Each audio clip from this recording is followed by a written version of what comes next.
it was like, it was incredible to me because I can't imagine growing up without a dad.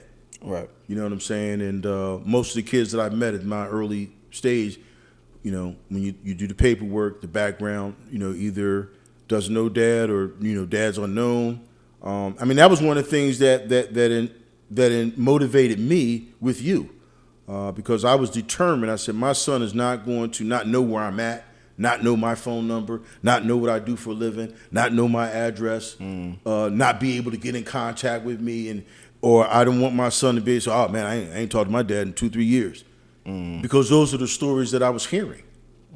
You know, and I mean, these kids were angry, man. These were angry, pissed off kids. Yeah. You know, that have a hard time listening to someone that's not related to them because the people that are related to them have disappointed them and are not in their lives. And now here they are in this place, a campus. You know what I mean? And they got to listen to Mr. Cook tell them what time to get up and it's time to come eat. And did you do your homework? Let me see it. You're like, who is this guy? Yeah. You know, my dad don't talk to me like that. So, you know, it's kind of like, well, and that's when you get to think that all children need love. All children need to be believed in. And people that work with children need to have high levels of credibility. And when I do training, I tell people what credibility is. And it's the quality of being trusted and believed in. And most kids don't respond to adults appropriately because the adults' credibility isn't high enough. And if I don't trust you, then I'm not going to do for you. Sometimes it's that simple. I know kids don't actually say that, but that's kind of like what it is. And so what you needed from me structurally, physically, verbally, non-verbally, it's the same thing that Ben needed, or Manny needed, or Saul needed, or Hector needed. You know what I mean? I got kids, you know, the list is long. Yeah.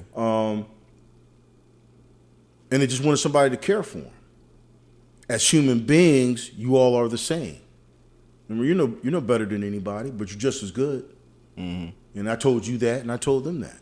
You know, so I don't want them to thinking as a coach's son, or now I'm the coach, and them having animosity towards you because maybe in their world or in their minds, you got it better than them. Right. You know what I mean? So I wanted you to see that it is, but it isn't. I know that sounds kind of crazy. You know what I mean? But when you have a dad in your life, it's a difference. People resented me having a dad in my life. Right. You know, some people resented that or thought that I was lucky. Right. You know what I mean? And for me, I don't see it that way. What do you mean? Lucky? No, he's supposed to be in my life. In other words, my dad is helping me. That's what he's supposed to do. That's what dads are for. They help you. Right. You know, but sometimes when you're dealing with people who don't have dads, they see that as an unfair advantage. You know, so I wanted to explain that to you that it's an advantage, but don't take it for granted. You know what I mean? Because just because you have that support, it doesn't mean that you're going to outdo one of these kids. Because some of those kids are some real hungry kids. Yeah. And they just looking for, because I tell people this too, a kid is one caring adult away. Just one caring adult. For some kids, it's all it takes. And the kid can really reach their full potential. You know, and I think I just wanted you to be able to see